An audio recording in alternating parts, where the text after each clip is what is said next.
북한에 대해서 천안함 사과해라. 이런 얘기를 하는 걸로 봐서는 의도는 이렇다. 정권 교체가 되면은 천안함 청문회를 하게 될 텐데, 북한이 미리 사과를 해버리면, 그런 모양새를 갖춰주면, 더 이상 음모론이 통하지 않게 되니까, 이 천안함을 털 수 있게 된다. 그렇기 때문에, 꼭 사과가 아니다 하더라도, 겉으로 보기에, 네. 사과 비스무리한 거. 유감의 모양새만이라도 취해달라고 요구할 것이다. 이게 바로 맞췄어, 바로. 예. 대단해. 그 김총수가 받았고 그렇죠. 애걸복걸을 할 것이다. 네. 그 기사가 그대로 나왔습니다. 애걸복걸. 아, 저희가 북한이 이 방송을 들었을지도 몰라요. 아이팟으로, 근데 이제 팟캐스트로. 사실은 세상의 사람들의 그 정치적 판단이라는 게 좀 떨어지기 때문에 우리 방송을 미리 듣고 그것을 쫓아서 하는 경우가 많아요. 그 한나라당이나 민주당도 당의 정치적 입장을 결정할 때 늘 PSI나 이제 나는 꼼수다. 이게 더 터졌으니까요. 네. 이걸 보고 요걸 좀 피해서 가야 되겠다. 혹은 요걸 쫓아서 그대로 가면 자기들 의중이 이미 읽혔기 때문에 크게 욕은 안 먹겠다. 네. 그래서 이 방송을 보고 갈 가능성이 높습니다. 이 얘기는 뭐냐면요. 물론 한나라당이 저희 방송을 듣고 그런 입장을 정하지는 않습니다. 이 얘기는 뭐냐면 정봉주 전 의원의 분석이 그만큼 업계에서 주역에 먹히고 있다는 자화자찬이었어요. 혹시 무슨 뜻인지 모르는 분들을 위해서 제가 해석을 해드렸습니다. 자화자찬이었습니다. 그냥. 네. 실제로 한나라당이 저희 꼼수다를 듣고 무슨 정책을 세우겠습니까? 네. 그건 아니고요. 그건 아닌데. 이 자화자찬을 직접 하셔야지 평소처럼 한번 꼬아서 하면 사람들이 못 알아들어요. 네. 자, 저희가 예상을 했는데 저희 예리한 예상에 너무나도 놀랍게 정확하게 맞아 떨어졌어요. 애걸복걸 뭐 다 맞아 떨어졌습니다. 네. 자, 애걸복걸이라고 하는 표현도 나왔죠. 그리고 민주당의 모 의원이 현 정권이 하는 짓은 모두 다 꼼수다. 놀라운 것은 저희가 이 방송을 북한이 이런 폭로를 하기 2주 전에 이런 상황이 발생할 것이라는 걸 정확하게 예측했다는 거 찾아봐 주십시오. 네. 그러면서 제가 또 이런 얘기를 했습니다. 이런 얘기까지 아직 안 하겠는데, 우리 각하께서 장사꾼 출신이기 때문에. 뒷걸음일 것이다. 장사꾼은 테이블 위에서는 번지르라는 얘기를 하지만 언더 테이블로는 꼭 뒷거래를 하는 양반들이다. 네. 그렇기 때문에 틀림없이 총선 대선용으로 정상회담 이벤트가 필요하니까 북한의 엄청난 경제 지원 이런 거를 물밑으로 했을 것이다. 그렇죠. 분명하다. 이런 예측을 했습니다. 근데 돈봉투 이야기까지 나왔죠. 돈봉투까지 이야기 나왔죠. 그거는 돈봉투. 언더 테이블이 아니라 온 테이블이었어요. 온 테이블이죠. 네. 요것은 그냥 차비로 쓰세요. 그런데 이제 저희가 또 그런 얘기도 하지 않았습니까? 그 중북 정상회담이 이루어지는 것을 보니 북한이 몸값을 한층 끌어올리고 있는 것 같다. 그렇죠. 그런 얘기도 했죠. 네. 그래서 북한이 튕길 것이다. 그렇죠. 네. 그런 북한은 얘기. 고자세로 갖고 너희들하고 굳이 정상회담 하지 않아도 우린 돌파구로 충분히 만들어갈 수 있으니까 정말 정상회담 하고 싶으면 몸값을 좀 올려서 계산을 해라. 라고 저희가 예측을 했죠. 네. 아마 내밀었던 돈 봉투가 좀 작았을 겁니다. 그러니까 위로 내민 건 차비고 밑으로 이제 이런 한마디로 말하면 이런 거겠죠. 돈 주기 좀 와줘. 돈 주기 내년 3월에 좀 와줘. 이런 거였었어요. 제가 보기에는 북한이 한국에 출연하는 거 아닙니까? 그러니까 출연료를 줘야죠. 그렇죠. 출연료를 줘야 되는데 3번 출연을 요청했어요. 그리고 한 번 출연료만 준 거예요. 계산을 하기를. 3번 출연료를 다 계산해갖고 줘야지. 그러니까 여기서도 좀 남겨먹으려고 그러다가 140억 빼먹으려고 그러다가 사고치고 북한 김정일 대한민국 정치에 출연시키려고 그러다가 그 출연료 좀 깎으려고 그러다가 사고 나지 않았을까? 그렇죠. 북풍쇼를 기획했는데 그렇죠. 북풍쇼를 기획했죠. 내년 3월이니까 4월이 총선이잖아요. 바로 총선 직전에 북풍쇼를 짠 기획해놨는데 그래서 말씀하신 대로 출연료를 이제 책정해가지고 3배로 줘야죠. 평상시 계산했던 거예요. 3번 출연이니까. 저는 갑자기 이분이 생각이 납니다. 누구라고 말할 수 없는데 이분이 책을 냈어요. 근데 원래는 이제 예, 지금 이 들리는 소리는요, 이 쪽방에서 뭔가 기계가 작동하고 있는 소리. 아니, 에어컨에 드레인 빠지는 소리 끄지 마세요. 네. 네. 예. 에어컨이 좀 낙후됐는지 윙하네요. 네. 제가 갑자기 생각난 분이 있습니다. 그분이 누구냐면은 말할 수 없습니다. 근데 이분은 자기 자서전을 7천만 원 이게 딱 주기로 했어요. 그랬는데 먼저 얼마를 줬죠? 형님이 얘기해 줬잖아. 그 얘기는 말이죠. 제가 그 자서전을 집필했던 그 분에게 들은 이야기입니다. 누구라고 직접 얘기할 수는 전혀 없습니다. 그 대상이. 그러나 우리가 그 대상으로 지칭하는 사람은 꼼수 부리는 사람 아니면 지칭을 안 하잖아요. 그런데 그 자서전을 집필할 때 7천만 원을 약정했는데 성금을 주고 후보를 안 주더라도 책이 다 나가서 책이 대박이 났는데 네, 그런 분이에요. 성금을 얼마 줬죠? 선금이 얼마인지 모르겠지만 절반은 아니었던 걸로 기억해요. 한 3천만 원이었던 것 같은데. 그 정도 되는 것 같은데, 네. 그 뒷돈을 그렇게 안 주더라는 겁니다. 이분의, 스타일이죠. 스타일. 이분의 꼼수가 갑자기 생각이 그렇죠. 납니다. 꼼수가 그게 이제 우리가 사기꾼 김경준의 얘기를 들을 바는 아니지만, 한국에 들어와갖고 2007년도에 구속되고 난 다음에 변호사를 통해서, 우리 당시 MB 후보에 대한 얘기를 정확하게 얘기를 하는데, 자그마치 A4 용지로 근 한 20페이지 정도에 대한 얘기를 쫙 이런 사람이다. 이런 사람이다. 정 의원님이 김경준을 직접 만나셨어요? 저는 사기꾼은 안 만납니다. 사기꾼은 감옥에 보내거나 혹은 사기꾼을 타도하려고 노력하는 사람이지 직접 만나고 협상하지 않습니다. 돈 주고 좀 만나줘라 이래도 안 만납니다. 그런데 이제 우리 당시 열린우리당 시절의 변호사들이 이제 그때는 민주당이죠 또. 이놈 당이 기억이 잘 안 나. 한 6개월 사이에 당이 하나가 만들었다 없었다 또 만들었다. 그런데 이제 김경준이 쭉 쓴 내용 중에 여러 가지 이제 특징을 묘사하는데 이런 표현이 하나가 있어요. 미국의 당시 이제 MB 그 대통령 후보가 미국에 있을 때 아주 열심히 도와준 그 신문 기자가 있대요. 근데 한국에서 그 기자가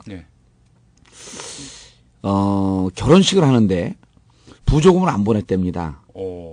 그래서 그렇게 열심히 도와주고 정말 자기 기자 생명을 걸고 도와줬는데 부조금을 왜 안 보냅니까? 축의금. 네.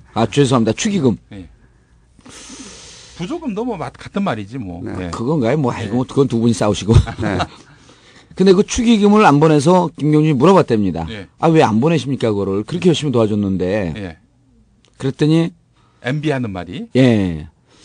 그거 안 보내줘도 우리나라 사람들은 시간 좀 지나면 다 잊어먹는다. 굳이 줄 필요 없다. 라고 말했다고 김경준이 주장을 한 겁니다. 아니 근데 그런 이야기는 무슨 자기한테 이득이 되는 얘기거나 자신의 형량이나 죄에 영향을 미치는 게 아니기 때문에 거짓말을 할 이유가 없죠. 자기가 너무 이상해갖고 돈도 존나게 많아졌어 씨발. 부적금 얼마 되겠어 씨발. 10만원 20만원 그걸 못 보내는 거야 안 보내는 거야. 돈 존나 아까워. 그 이유가 자기가 너무 충격 곧 잊어먹는다 우리나라 사람들. 진짜 재밌다 이거. 그러니까 정책을 보면 그러잖아. 일단 지르고 보잖아요. 그거 왜 안 하지? 그 우리나라 사람들 금방 잊어먹는다는 거예요. 그런데 이번에는 놀랍게도 우리나라 사람들이 3년 반 동안 하나도 안 잊어먹고 있어요. 이거야. 감사합니다. 카카. 이런 큰 웃음을 주셔서. 어쨌든 각하께서 혼자 이렇게 센 척 하시면서 사과를 해야 불러준다. 불러주는 거야. 모양새는. 그런데 뒤에서는 나 좀 도와줘. 나 좀 제발 도와줘. 근데 천안함 하고 있었는데 천안함 얘기는 이 의미가 워낙 큰 거기 때문에 이번에도 스토리가 보면요. 전 이것을 총괄적으로 기획한 사람이 누군지 대충 느낌이 와요. 왜냐하면 이번에 하는 거 보면 BBK 해결하는 과정하고 너무나 흡사합니다. BBK 에리카 김이 들어와서 이거 털어주는데 어떻게 터냐면 우리가 거짓말한 거다. 그렇죠. 똑같네요. 똑같죠. 스토리가 우리가 거짓말한 거다. 사과를 한 거네. 사과를 하는 거죠. 떠넘기는 거죠. 그리고 그 실질적으로 이 이명박 대통령과 관계돼 있다라고 하는 것은 우리가 빠져나가기 위해서 거짓말을 한 것이다. 라고 하면서 BBK 턴 거 아닙니까? 그렇죠. 지금 천안함 사건이 이 정권의 가장 핵심적인 아킬레스건입니다. 중에 하나죠. 근데 가장 위험해요. 가장 위험한 건입니다. 그렇죠. 여러 가지 중에. 이거가 터지면 보수 입장에서도 전혀 이건 무너지는 거죠. 할 말도 없을 뿐만 아니라 보수 진영 전체가 무너지는 겁니다. 이거는 이렇게 보수 정권을 뽑아놓고 하게 되면 국민들에게 이러이러한 문제가 생긴다라고 하는 것은 역사적 교과서에 나오면서 향후 30년 동안 보수 집권하기가 힘들 정도의 보수 언론도 무너져요. 보수 언론도 무너지죠. 보수 언론이 얼마나 여기다 얼마나 장단을 이 장단에 맞춰 춤을 추고 노래를 부르고 했습니까? 인간 어뢰 그거는 정말 조선일보 인간어뢰. 그렇죠. 네, 제가 항상 애잔하다고 표현하죠. 애잔한 그래픽. 그래서 이번 사건도 보면 당사자로 주목받고 있는 게 BBK는 당사자로 주목받고 있는 게 에리카 김하고 김경준 아닙니까? 예. 이거는 천안함도 미국 측에서는 처음에 그렇게 발표하지 않았는데 3, 4개월 시간이 지나가면서 북한 측 소행으로 이 정부가 발표한 거 아닙니까? 네. 그러니까 당사자가 북한이 된 거예요. 근데 북한은 부인하고 있고. 그렇죠. 그런데 당사자가 와서 미안하다. 미안한 것처럼 생각한다. 네. 미안한 것처럼 생각한다. 그 정도만 해달라고 그랬던 거 아니에요? 미안할까봐. 예. 미안할까? 나 어쩜 미안한지 몰라. 여러 사람이 나를 미안하다고 생각하래. 미안하다고 느껴졌으면 돈 준대. 이번에 저 민주노동당하고 진보신당이 그런 비판 여론을 존중한다 그랬는데 나에게 미안하다라고 얘기하는 사람의 의견을 존중한다. 그래서 거기서 털면 천안하면 털리는 겁니다. 그렇죠. 털고 나면 아니 자기가 했다고 그러는데. 자기가 했다 그러는데 누가 뭐라고 그래. 그래서 이번에 그 전에는 남북 대화의 전제 조건이 뭐였었냐면요. 정상회담에 대화의 전제 조건이 뭐였었냐면 일단 핵폭입니다.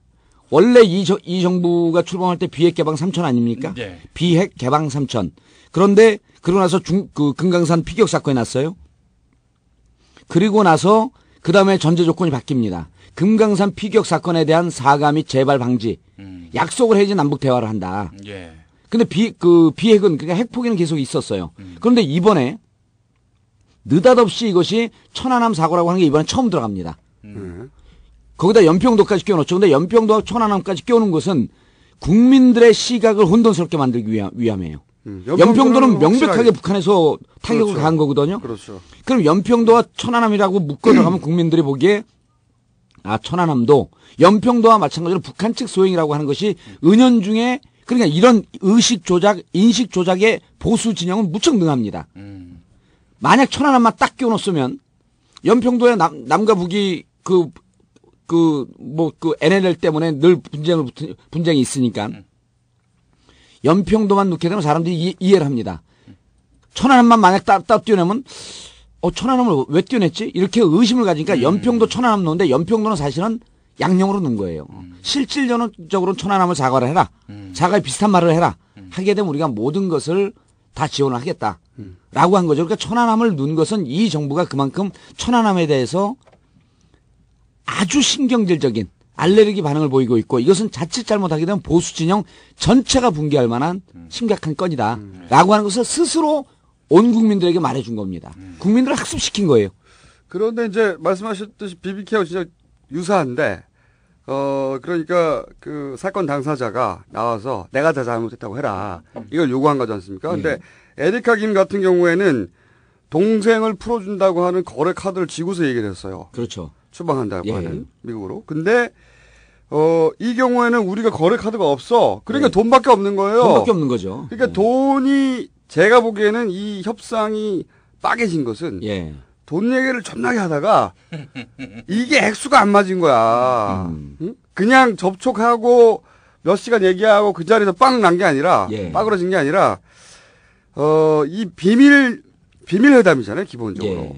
이 사전 접촉이라는 게 항상 비밀 회담이었는데 비밀 회담을 하면서 딱 한 번만 얘기하고 끝났겠어요? 틀림없이 우리 쪽에서 가지고 간 어떤 그 소위 패키지가 있었을 거란 말이죠. 그 패키지가 오가다가 제가 보기에는 이 돈이 안 맞아. 돈이. 액수가 안 맞은 거 같아요. 예를 들어서 액수가 안 맞다 혹은 북한을 어떻게 믿냐? 뭐 북한에서 남한을 어떻게 믿냐? 돈을 먼저 꽂아라. 네가 먼저 뭘 해라. 이런 얘기 하다가 또 빠그러졌겠죠. 그런데 이제 이걸 좀 세밀하게 볼 필요가 있는데요. 네. 북측에서 북측 국방위원회 대변인이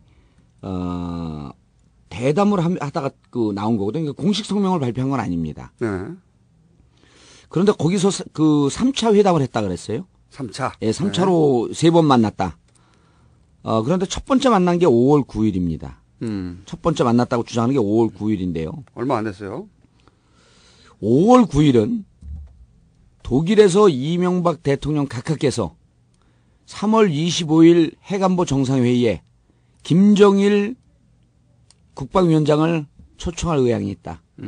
소위 베이징 선언이었던가요? 그게? 네, 베를린 선언. 베를린 선언이죠. 네. 그 선언을 했습니다. 혼자 선언. 예. 네. 제 추정컨대 네. 5월 9일 날 베이징에서 만났든 어디서 만났든 만나고 난 다음에 즉각적으로 대통령에게 직보가 됐을 가능성이 높습니다. 왜냐하면 접촉한 사람들 이외에는 실상을 모르잖아요. 예. 접촉을 해놓고 그때는 얘기가 잘 됐으니까 또 만나자 하고 세 차례 만났거든요. 그러니까 제가 알기로 이렇습니다. 독일에 갔을 때 예. 같이 수행했던 김태효 전략비서관인가? 예. 대외 전략비서관. 이 양반이 독일에서 바로 베이징으로 날아갔대요. 베이징으로 날아갔고 그 사람을 만났을 가능성이 높은 거죠. 그렇죠. 거기서 접촉을 하자마자 전화를 했겠죠. 바로 보고를 했죠. 보고를 하고 1차 접촉의 결과는 긍정적이야. 긍정적이다. 긍정적이니까 여기서 각하께서 그러면 내가 입을 열어도 되겠구나. 될 것 같으니까 마치 자기가 선언을 해서 북한이 호응을 한 것처럼 만들고 싶었던 거지. 처음에 구도는. 아니 근데 이제 저는 거기서 한 발 더 나가서 죄송합니다. 제가 늘 김어준 총수보다 한 발 더 나가서 안 나가기만 해봐라. 이게 김 무슨 효요? 김태효. 김태효. 청와대 대외 전략 비서관. 디테일을 몰라. 김태효. 저는 사람 이름 기억을 못해요. 김태효입니다. 지금 김총수의 이름은 아직까지 기억을 못합니다. 그런데 상황을 독일에 가 있기 때문에 급박하게 보고를 하긴 했을 거예요. 그렇겠죠. 그런데 이 비서관이라고 하는 사람들은 아무리 이게 정권이 이쪽 정권이라고 할지라도 무척 신중하게 보고를 합니다. 그런데 이것을 빨리 깜짝 쇼로 써먹어야 되겠다라고 하는 것은 MB 자신의 판단이 있을 가능성이 무척 높아요. 그렇죠. 독일에 있을 때. 네. 그리고 만났고 2차 만남, 3차 만남이 계속 준비가 되고 있으니 상황은 긍정적이지만 아직은 발표하기는 조금 이르다라고 보고됐을 가능성이 무척 높습니다. 그래? 너네들이 맨날 그렇게 우왕좌왕하고 우유부단하니까 이 정권이 잘 안 되는 거야. 나는 발표해. 그러면서 질렀을 가능성이 무척 높습니다. 제가 거기서 한 발 더 나가보죠. 그거는 이제 평소에 가까이 품성으로 볼 때 충분히 그럴 수 있는데 거기 플러스 하나 더 있었어요. 뭐냐. 만약에 한국에서 발표해봐요. 베를린 선언이라고 할 수가 없잖아. 그렇죠. 모양이 안 나. 베를린 선언을 하고 싶었던 거야. 베를린 선언을. 아주 중요한 지적인데 한 발 나간 것 같지 않고. 그래서 제가 베를린에 있을 때 하고 그래서 싶었던 5월 9일 날짜가 맞춰진 게 물론 이제 그 시차를 우리가 아주 디테일하게 봐야 되는데 우리가 그쪽 정권 진영 사람들이 아니니까 시간은 못 보는데 공교롭게도 우연의 일치로 5월 9일 날 시간이 딱 맞아버린 거예요. 그런데 중국과 이제 어쩌고 그래서 제가 보기에는 1차, 2차, 3차 면담은 성공적으로 좀 진행이 된 것 같아요. 성공적으로 진행이 됐는데 두 가지 경로를 생각해 볼 수 있는데 첫 번째는 아까 이제 우리 김총수님께서 지적하듯이 돈이 안 맞았다. 아마 이게 핵심일 겁니다. 핵심인데 또 하나 경로는 이렇게 될 수가 있어요. 지난 3년 동안 보면요. 박정희 시절, 전두환 시절도 남북 관계가 이렇게 한 라인이 붕괴된 적이 없대요. 그렇죠. 네. 그러니까 그런 얘기 이게 많이 하죠. 그리고 이번 이제 우리 청취자 여러분들도 좀 이해하셔야 될 게 외교 관계에서는 이렇게 비밀 접촉하는 것은 관례입니다.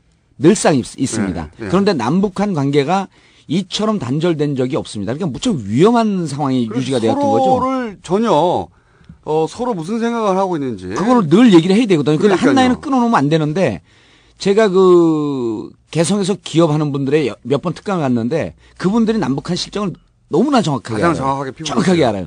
그분들이 이렇게 정치적으로, 문화적으로, 종교적으로, 그다음에 기업적으로 단절이 된 적이 역대 없었다. 그래서 자기들이 전 재산 다 날릴 것 같아서 너무너무 위험한 게 이렇게 상호 관계를 단절하고 지내는 이 정권은 아마추어 정권이다. 그 사람들 다 한나라당 지지자들이거든요. 네. 그런 얘기를 여러 차례 들었어요. 그래서 3년 동안 단절되어 있다가 어쨌든 만났는데 이번에 이게 뭐 비밀리에 만나는 게 문제가 있지 않냐. 그러니까 이거는 도덕성이 하자는 없어요. 그렇죠. 만난 것 자체는 문제가 없습니다. 만난 것 자체는 만났어야 하죠. 그렇죠. 만나야 되는 겁니다. 네. 그 만나는 것은 외교와의 관례인데 그리고 이렇게 비밀리에 만난 내용을 이렇게 공개하는 것도 사실은 아주 의외적인 일입니다. 처음 있는 일입니다. 예, 처음 있는 일이죠. 근데 도대체 이것을 왜 공개를 했느냐. 첫 번째가 결과론적으로 보면 금액이 안 맞았을 가능성이 무척 높습니다. 네. 일단 더 이상 얘기할 게 없다. 그렇죠. 결론이 네. 났고 첫 번째가. 그게 두 번째고 네. 첫 번째 뭐냐면 북한 측이 이 정권에 대한 불신이 역대 어느 정권보다도 가장 깊습니다. 그렇죠. 뭐 극악무도한 폐악 정권 이런 표현들을 쓰잖아요. 한동안 이명박 정권에 대해서 그런 표현을 안 썼었어요. 이명박 정부 이런 표현까지 완화됐었는데 그래서 이번에 보면은 그러면은 도대체 이 정권을 왜 못 믿냐. 지난 3년 동안도 못 믿었지만 이번에 진행하는 걸 보면 이쪽에서 너무 기업가 정신으로 접근한 것 같아요. 예. 참고적으로 그 프레시안의 그 황준호 기자가 쓴 기사의 한 부분을 제가 좀 읽어보겠습니다. 남북 접촉을 하는 와중에 흡수통일 지향적인 발언을 하는 남측의 대통령. 정상회담을 국내 정치적 목적으로만 추진하려는 계산 속을 뻔히 드러내는 남측 정부. 비밀 접촉의 성과가 없으니까 정상회담을 하자고 했더니 쌀을 달라더라라고 모욕적인 정보를 흘리는 남측 당국자들. 이런 장면을 반복적으로 목격한 북한이 이번만큼은 또 당하지 않겠다고 단단히 벼른 것이다. 예. 그 예상은 들어맞았다. 정확한 분석이죠. 예. 정확한 분석이고 그리고 근데 우리가 프레시안 기자의 분석을 보고 방송을 할 수는 없잖아요. 정확한 분석인데 예. 저기서 이제 이런 얘기는 못 하는 거죠. 예. 틀림없이 그 동거래가 있었을 것이다. 그 그렇죠. 조건이 안 맞을 예. 것이다. 그리고 불신이 있었을 것이다. 근데 이게 진짜 아마추어 정권인 게 이런 게 있었습니다. 이제 그 김태효 대외 전략 비서관이 북한에 가서 갔단 말이죠. 그러면서 표면적으로는 사과를 하면 3월에 부르겠다. 이런 얘기를 했다고 하니까 국내 언론사들이 기자들이 아니 사과하면 불러줄게. 이런 거를 북한이 받을 리가 있느냐. 그렇죠. 이렇게 얘기를 하니까, 그거 어차피 그 제스처를 한 거 아니냐. 북한 대북 관계 잘 안다고 하니까 정부에서 제스처를 한 거 아니냐. 이런 식으로 물으니까, 거기다 대놓고 뭐라고 했냐면, 청와대가 좀 있다가, 아니다. 우리 진짜 잘 진행되고 있다. 그러면서 비밀 접촉 사실을 청와대가 먼저 밝혀요. 인정을 했죠. 네.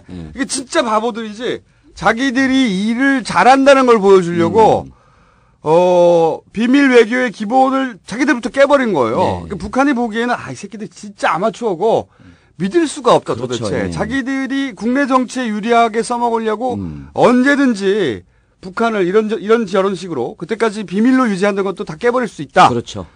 그런 불신이 딱 생기는 순간 내가 보기에는 북한이 안 된 거죠.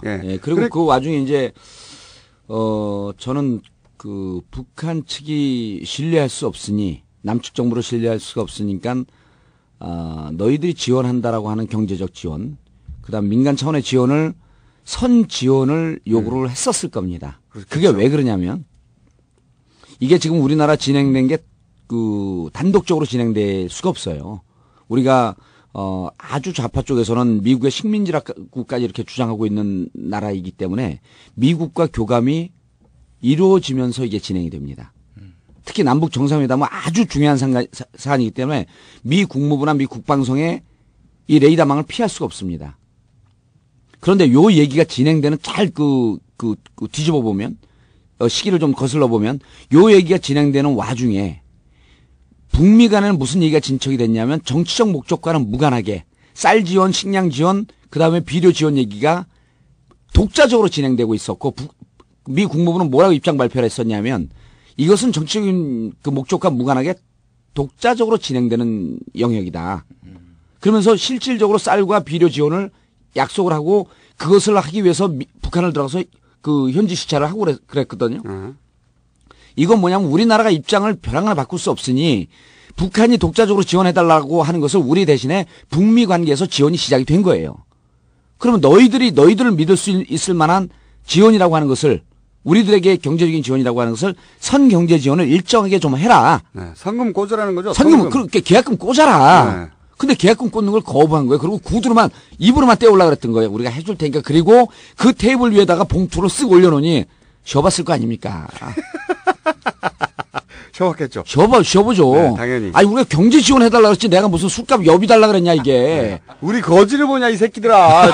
차비 주고 이걸 다 떼우려고 그러냐, 이런 거죠. 네. 그리고 동시에 그 부분에 대해서 하면서 남측이 정상회담 요구하니까 이번에 북중 정상회담이 정기적으로 이루어지는 시간보다 좀 땡겨서 이루어졌다 그러지 않습니까? 지난번에도 저희가 얘기했듯이 북중 정상회담이라고 하는 것은 남측이 정상회담을 요구하는데 코너에 몰리면 안 할 수밖에 없는, 그러니까 북한 측 입장에서는 자꾸만 코너에 몰릴 수밖에 없는 상황이기 때문에 그렇다고 한다면 북중 정상회담을 통해서 북중 간의 정치적 교류, 경제적 그 관계, 동맹 관계 이것을 보이면서 몸값을 올려야 될 필요가 있는데 실질적으로 북중 정상회담이 이번에 성과가 무척 좋았어요. 그래요? 너희들하고 이제 안 해. 근데 속으로 들여다보니까 테이블 위로 봉투만 올리고 실질적으로 지원해달라는 거 없고 계약금 안 꽂고 중도금 안 꽂고 뒤에 가선 딴소리하고 그리고 비밀 다 폭로해버리고. 그렇죠. 그 와중에 남조선 방송 중에 나는 꼼수다라고 하는 방송을 들어보니 이 새끼들은 믿을 만한 놈들이 안 된다. 어떻게 이걸 다. 아니, 이게 북한이 정말 가지고 노는 거예요. 이쪽에서 노는 거죠. 네, 먼저 던지니까 그래, 그럼 우리가 중국 가서 니들의 지원 없어도 우리가 잘 살 수 있다는 걸 보여주마. 그러면서 이제 양쪽에 모두 다 스트레스를 주니까 중국에서도 좋은 딜을 끌어내고. 그럼요. 그리고 이 남한을 가지고 놀라고 딱 보니까 얘네들이 상대가 안 되는 거예요. 그리고 믿지도 못하겠고 쳐버린 거지 그냥. 에라이 죽어라 새끼라고. 그 북한이 주체 사상이 하나의 철학적 사상으로 자리 잡기 시작한 게 60년대 말 70년대 초반인데 60년대에는 그때 당시에는 소련입니다. 소련과 중국 그때는 우리 중공이라고 불렀죠. 네. 중공 사이에서 양쪽에서 같은 사회주의 국가이면서 요구하는 바가 틀리기 때문에 그 두 나라 사이에서 줄다리기 하면서 그 외교 정책이 등거리 외교 정책 아닙니까? 네. 불가근 불가운 등거리 외교 정책이라고 하는 거 우리가 이제 어렸을 때 배웠는데 그래서 외교 관계에 있어서 북한이 하나의 사안을 두고 양 국가 사이에서 외교적 조율을 하는 것은 세계 최고 수준이에요. 그럼요. 아니 미국이, 중국이, 그리고 러시아가 한국이. 그렇게 압박을 하는데 한국이 그중에 안 죽잖아. 그렇죠. 그런데 이번에 정상회담 같은 경우도 정상회담을 하면서 북중 정상회담 있죠. 남북 정상회담 있죠. 이 정상회담을 갖고 북한과 남한 사이에서 줄다리기 하면서 자기들이 얻을 것은 다 얻어낸 거예요. 그럼 이렇게만 보셔도 간단하게 이해될 것 같아요. 미국이 정말로 무너뜨리고 싶은데 무너뜨리지 못한 정권은 없었어요. 어디든. 그렇죠. 필요하면 그냥 쳐들어가요. 아니면 고립시켜서 그렇죠. 꼼짝 못하게 하거나 이렇게 작은 나라가 이렇게 못 사는 나라가 그냥 사실은 최강국을 상대로 해서 지금 60년간 버티고 있는 겁니다. 그러니까 그것은 전쟁 한번 안 했죠. 실제로. 그렇죠. 그 이후로. 실제 없었죠. 그것은 순전히 도끼 사건 74년 도끼 만행 도끼 사건 이후에는 일체 충돌이 없었죠. 그러니까 순전히 외교력인 거죠. 그 외교력 그렇게 쌓여 있는 그 절정 고수의 북한 외교를 아마추어 이명박 정권 각각해서 상대하다가 이번에 좆된 거죠. 그냥 한마디로. 그러면 그리고 국민을 우습게 보듯이 북측도 우습게 봤고 못 살면 다 바본 줄 아는 거예요. 이게 특기예요. 이 정권에. 이 오만함이 어디에서 드러나냐 하면요. 김대중 대통령 시절에 그 남북 정상회담 하지 않았습니까? 노무현 대통령 남북 정상회담 했는데 그걸 한번 쭉 들여다보세요. 그 조중동 보수 언론에서 마치 돈 주고 정상회담 했다 그러다가 지들은 이번에 더 쪽팔린 거 아닙니까? 그런데 그때 정상회담 한 걸 잘 보면 6.15 공동선언, 14 공동선언 이런 성명이 나오듯이 남북한의 진짜 민족적 관점에서 우리 민족의 전쟁을 없애고 평화정착을 하겠다라고 하는 양측의 진정성이 가장 깊이에서 만날 때 정상회담이 이루어집니다. 김대중 정권 한 번 했거든요. 노무현 대통령도 한 번밖에 못했어요. 그러니까 우리 역대 최고의 진정성을 갖고 정치했다라고 하는 대통령도 한 번밖에 못했는데 우습게 보면서 6월에 한 번 하고 8월에 한 번 하고 내년 3월에 하자. 무슨 정상회담이 그 동네 축구 그 정기전인가요? 아니 반상회야 씨발 반상 요새. 아니 그러니까 이 사람들이 돈만 주면 될 줄 알았던 거예요. 돈만 그렇죠. 주면. 지지율이 떨어지니까 이것을 뒤집어 엎을 수 있는 것은 정상회담인데 그 전에 정상회담도 해봤다. 이걸 또 청와대에서 그 운동권 출신에서 전향한 친구들이 앉아갖고 기획을 합니다. 그 전에 한 번 했으니까 두 번 다 해봐야 두 번인데 이걸 뛰어넘기 위해서는 3번을 해야 된다. 이 기획이 나온 거예요, 내부적으로. 그리고 돈만 주면 된다고 생각한 거예요. 또 내년 3월이 총선 바로 전달 아닙니까? 그렇죠. 3월 25일 시간으로 생각해보면요. 4월 11일이 선거거든요. 네. 3월 25일서부터 3월 28일이에요. 그 핵안보 정상회담이. 네. 그런데 3월 28일 딱 끝나는 날은 있는 대로 이 성과를, 이 치적을 홍보를 할 거 아닙니까? G20처럼. 28일 날. 네. 28일 날이 4.11 총선이 시작되는 바로 그날입니다. 선거운동. 칼같이 맞춰, 칼같이. 근데 이게 문제가 뭐냐면 이런 예리한 분석과 예리한 지적과 통찰력은 저밖에 갖고 있지 않다는 거예요. 하지만 국회의원이 아니라는 거야. 전 의원. 그 사람들 댓글 올라오고 우리 그 게시판에 막 하니까 그래도 김총수는 꽤 유명하고 김용민 교수도 유명한데 중간중간에 저게 목소리는 개그맨인데 정치를 어떻게 저렇게 잘 알지? 이런 내용이 있으니까 누군지 중간중간에 밝혀달래요. 저는 17대 국회의원, 노원갑을 지역구로 갖고 있는 정봉주 17대 국회의원입니다. 아니 처음부터 들어요. 누가 중간중간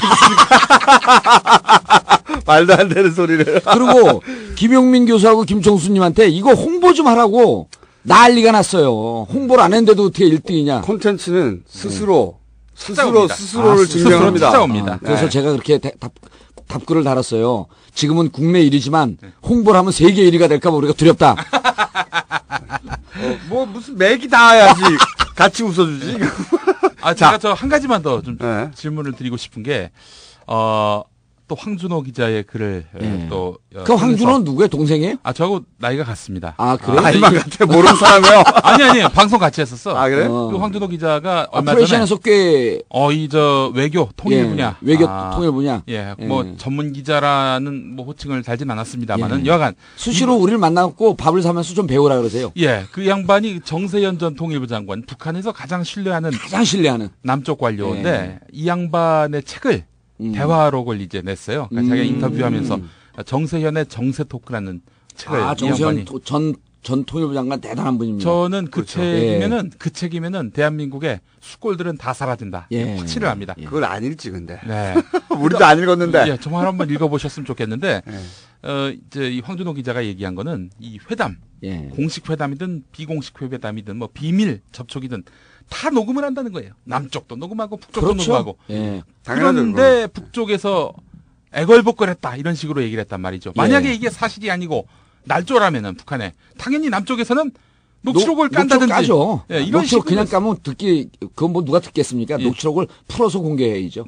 어쨌든 풀어서 공증해서 공개해야 됩니다. 근데 남쪽에서는 4시간 동안 우물쭈물하더니 신문 모두 거짓말이다라고 안 하고 우리의 진위를 잘못 해석했다. 그렇죠. 이런 거죠.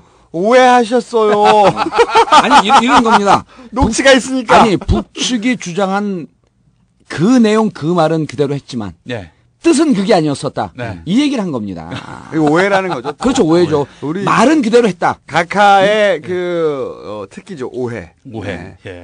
북한이 자꾸 남쪽에서 헛소리하면 녹취를 까버릴 수가 있으니까. 그런데 이 상황에서 남쪽에서는 그렇게 소극적으로 대응하고 끝냈어요. 만약에 북한이 녹취록을 깐다든지 이런 상황까지는 가지 않았으면 좋겠다. 이게 남측이 북쪽에다 보낸 메시지가 아닌가. 제가 보기에는 주도권은 완벽하게 북한에 갔습니다. 이제. 그러니까 앞으로 북한이 갖고 논다는 거 아니에요? 완벽하게 녹취까지 가지고 있는데다가. 이제 우리가 방송 시작하기 전에 이제 뭐 김총수님, 김용민 교수도 지적을 했지만 서로 간에 도발적이고 자극적인 것을 삼가면서 그러니까 이게 그동안 한 60년간 단절되어 있던 양측이기 때문에 상호 존중해주고 옛날에 문익환 목사님이 그런 얘기를 했어요. 이혼한 부부가 다시 만나야 되는데 만나기 위해서는 서로 칭찬을 해줘야지 이게 재결합이 된다.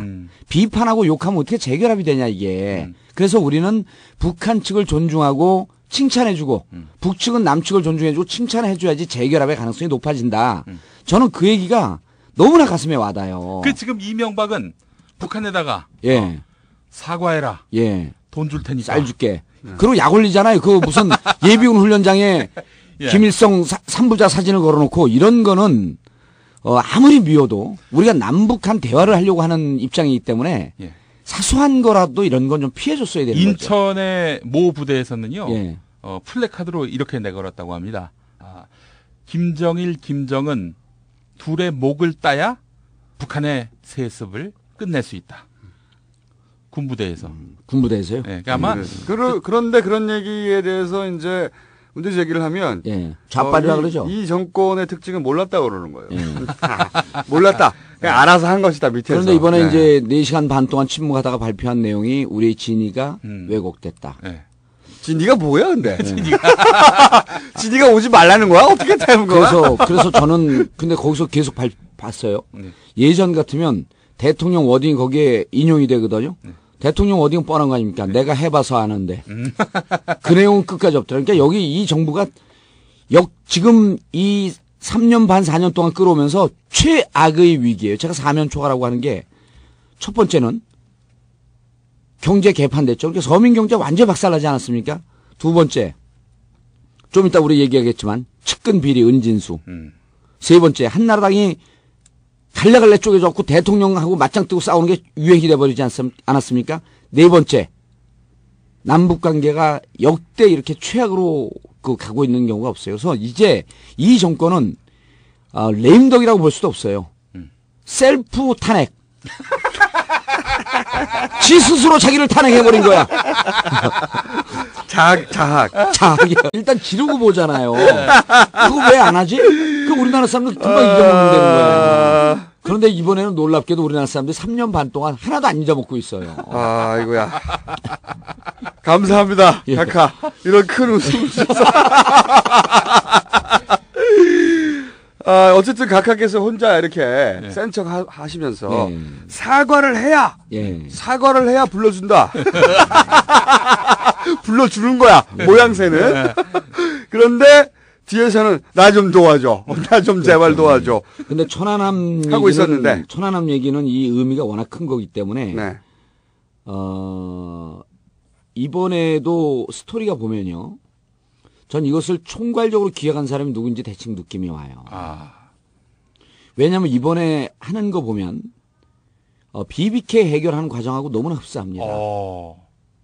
BBK 에리카 김이 들어와서 이거 털어주는데 어떻게 터냐면 우리가 거짓말한 거다. 그렇죠.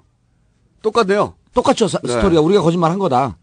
사과를 한 거네. 사과를 하는 거죠. 떠넘기는 거죠. 그리고 완전히. 실질적으로 이 이명박 대통령과 관계돼 있다라고 하는 것은 우리가 빠져나가기 위해서 거짓말을 한 것이다. 라고 하면서 BBK 통과 아닙니까? 그렇죠. 지금 천안함 사건이 이 정권의 가장 핵심적인 아킬레스건입니다. 중에 하나죠.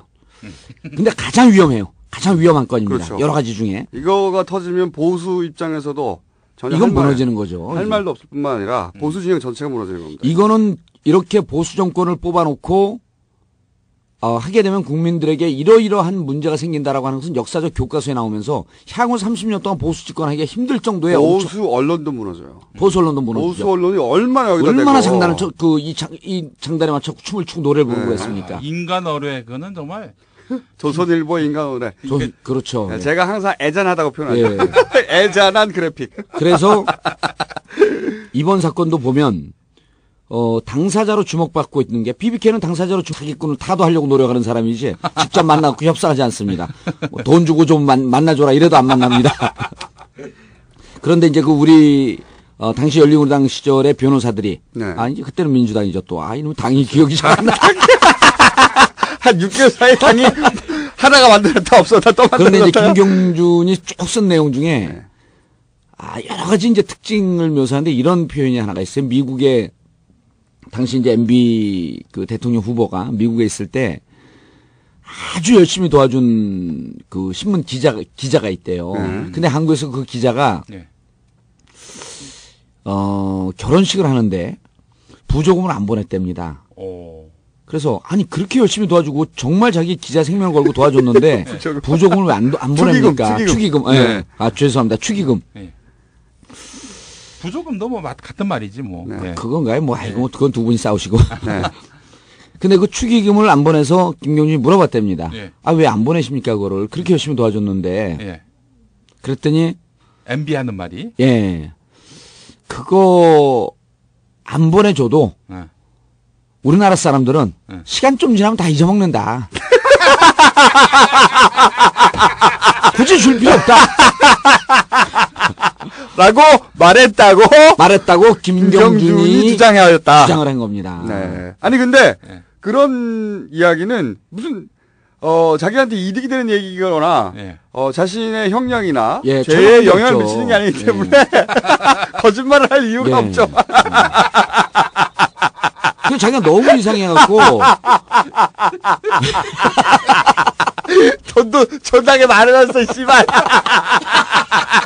부적금 얼마나 했어 씨발. 10만원 20만원 그걸 못 보내는 거야 안 보내는 거야. 돈 존나게 아까워.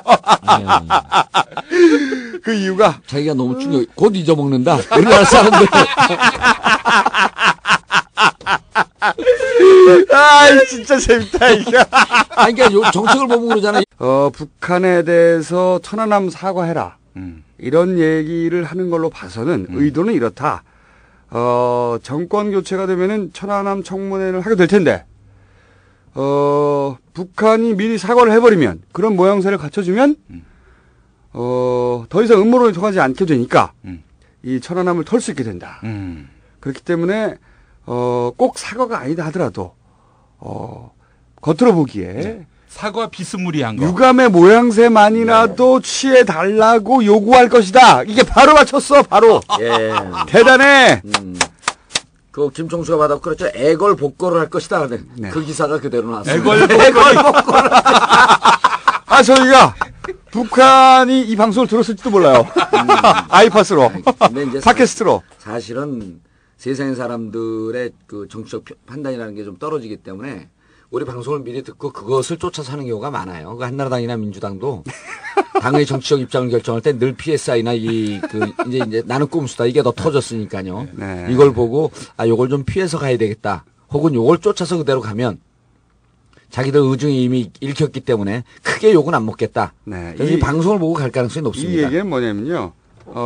물론 한나라당이 저희 방송을 듣고 그런 입장을 정하지는 않습니다. 이 얘기는 뭐냐면 정봉주 전 의원의 분석이 그만큼 업계에서 주역에 먹히고 있다는 자화자찬이었어요. 혹시 무슨 뜻인지 모르는 분들을 위해서 제가 해석을 해드렸습니다. 자화자찬이었습니다. 그냥. 네. 실제로 한나라당이 저희 꼼수다를 듣고 무슨 정책을 세우겠습니까? 네. 그건 아니고요. 그건 아닌데. 이 자화자찬을 직접 하셔야지 평소처럼 한번 꼬아서 하면 사람들이 못 알아들어요. 네. 자, 저희가 예상을 했는데 저희 예리한 예상에 너무나도 놀랍게 정확하게 맞아떨었어요. 애걸복걸 뭐 다 맞아떨었습니다. 네. 자, 그럼 애걸복걸이라고 하는 표현도 나왔죠. 그리고 민주당의 모 의원이 현 정권이 하는 짓은 모두 다 꼼수다. 놀라운 것은 저희가 이 방송을 북한이 이런 폭로를 하기 2주 전에 이런 상황이 발생할 것이라는 걸 정확하게 예측했다는 거. 찾아봐 주십시오. 네. 그러면서 제가 또 이런 얘기를 했습니다. 이런 얘기까지 아직 안 적했는데, 우리 각하께서 장사꾼 출신이기 때문에. 뒷걸음일 것이다. 장사꾼은 테이블 위에서는 번지르라는 얘기를 하지만 언더 테이블로는 꼭 뒷거래를 하는 양반들이다. 네. 그렇기 때문에 틀림없이 총선 대선용으로 정상회담 이벤트가 필요하니까 북한의 엄청난 경제 지원 이런 거를 물밑으로 했을 것이다. 그렇죠. 분명하다. 이런 예측을 했습니다. 근데 돈봉투 이야기까지 나왔죠. 돈봉투까지 이야기는 그거는 돈봉투. 언더 테이블이 아니라 온 테이블이었어요. 온 테이블이죠. 네. 요것은 그냥 차비로 쓰세요. 그런데 이제 저희가 또 그런 얘기도 하지 않았습니까? 그 중북 정상회담이 이루어지는 것을 보니 북한이 몸값을 한층 끌어올리고 있는 것 같다. 그렇죠. 예, 그런 얘기도 했죠. 예. 네. 그래서 북한이 튕길 것이다. 그렇죠. 네, 그런 북한은 얘기. 고자세로 갖고 너희들하고 굳이 정상회담 하지 않아도 네. 우린 돌파구로 충분히 만들어갈 수 있으니까 정말 정상회담 하고 싶으면 몸값을 좀 올려서 계산을 해라. 네. 라고 저희가 예측을 했죠. 네. 아마 내밀었던 돈 봉투가 좀 작았을 겁니다. 그러니까 위로 내민 건 차비고 네. 밑으로 이제 이런 한마디로 말하면 이런 거겠죠. 돈 주기 좀 와줘. 돈 주기 내년 3월에 좀 와줘. 아니, 이런 거였었어요. 제가 보기에는 북한이 한국에 출연하는 거 아닙니까? 근데 예. 출연료를 줘야죠. 그렇죠. 네. 출연료를 줘야 되는데 예. 3번 출연을 요청했어요. 예. 그리고 한 번 출연료만 준 거예요. 계산을 하기를. 3번 출연료를 다 계산해갖고 줘야지. 그러니까 여기서도 좀 남겨 먹으려고 그러다가 140억 빼먹으려고 그러다가 사고치고 북한 김정일 대한민국 정치에 출연시키려고 그러다가 네. 그 출연료 좀 깎으려고 그러다가 사고 나지 않았을까? 그렇죠. 북풍쇼를 기획했는데 그렇죠. 북풍쇼를 기획했죠. 내년 3월이니까 예. 4월이 총선이잖아요. 예. 바로 총선 직전에 북풍쇼를 짠 기획해놨는데 네. 그래서 말씀하신 대로 출연료를 이제 책정해가지고 3배로 줘야죠. 평상시 계산했던 거예요. 세 번 출연이니까. 저는 갑자기 이분이 생각이 납니다. 누구라고 말할 수 없는데 이분이 예. 책을 냈어요. 근데 원래는 이제 예, 지금 이 들리는 소리는요. 이 쪽방에서 뭔가 기계가 작동하고 있는 아니, 소리. 에어컨이 드레인 빠지는 소리 끄지 마세요. 그게 네. 예. 에어컨이 좀 낙후됐는지 예. 윙하네요. 예. 네. 제가 갑자기 생각난 분이 있습니다. 그분이 누구냐면은 말할 수 없습니다. 근데 이분은 자기 자서전을 예. 7천만 원 이게 딱 주기로 했어요. 그랬는데 그랬는데 아, 얼마를 줬죠? 형님이 얘기해 줬잖아. 그 얘기는 말이죠. 제가 그 자서전을 집필했던 분에게 들은 이야기입니다. 예. 누구라고 직접 얘기할 수는 전혀 없습니다. 그 대상이. 예. 그러나 우리가 그 대상으로 지칭하는 사람은 꼼수 부리는 사람 아니면 지칭을 안 하잖아요. 그런데 그 자서전을 집필할 때 7천만 원을 약정했는데 네. 성금을 주고 후보를 안 주더라도 책이 다 나가서 책이 대박이 났는데. 네, 그런 분이에요. 선금을 얼마 줬죠? 선금이 얼마인지 모르겠지만 절반은 아니었던 걸로 절반 한 기억해요. 3천만 원이었던 것 같은데. 뭐 그 정도 되는 것 같은데, 예. 네. 그 뒷돈을 예. 그렇게 안 주더라는 겁니다. 예. 네. 이분의 스타일이죠. 예. 스타일. 네. 이분의 꼼수가 갑자기 생각이 그렇죠. 납니다. 꼼수가 그게 이제 우리가 사기꾼 김경준의 얘기를 들을 바는 아니지만 네. 한국에 들어와 갖고 2007년도에 구속되고 난 다음에 변호사를 통해서 우리 당시 MB 후보에 대한 얘기를 정확하게 얘기를 하는데 자그마치 A4 용지로 근 한 20페이지 정도에 대한 얘기를 쫙 이런 사람이다. 이런 사람이다. 아니, 정 의원님이 김경준을 직접 만나셨어요? 저는 사기꾼은 안 만납니다. 사기꾼은 감옥에 보내거나 혹은